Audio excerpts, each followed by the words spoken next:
Nagka-traffic sa bahagi ng EDSA Kamuning Flyover dahil sa sakyang bumangga sa mga barrier. May unang balita live si James Agustin. James. Igang, good morning. Nawasak ang harapang bahagi ng isang AUV matapos ngang bumangga sa mga barrier dito sa northbound lane ng EDSA Kamuning sa Quezon City. Nangyari po yung aksidente bago mag alas 5 ng umaga kanina. Sa lakas ng impact, natumba ang tatlong concrete barrier habang nasira ang isang plastic barrier. Nabasag din ang windshield ng sasakyan. Inabot na mahigit 30 minuto bago na ilabas ang 34 anyos na lalaking TNVS driver. Tulong-tulong ang mga rescuer ng MMDA at QCDRMO na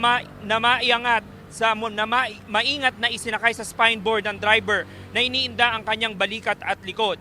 Isinugod siya sa ospital. Pauwi na raw ang driver sa Project 8 galing sa pamamasada na mangyari ang aksidente. Sabi ng mga responding MMDA traffic enforcer na makausap nila ang driver at sinabi nitong nabulaga siya sa mga barrier. Dahil naman sa aksidente, maagang tumukod ang traffic sa northbound lane nitong EDSA, partikular doon sa pagbaba dito sa Kamuning Flyover. Ang tail end umabot na hanggang sa Cubao. Hindi rin nadaanan yung busway. Samantala, ikan sa mga oras na ito po ay naigilid na yung aksidente sa sakyan dito at nagsagawa ng clearing operations yung mga tauhan ng MMDA. Ngayong pasado alas 6 po ng umaga ay nadaraanan na rin yung EDSA busway dito sa bahagi ng Kamuning. Yan ang unang balita mula po rito sa Quezon City. Ako po si James Agustin para sa GMA Integrated News.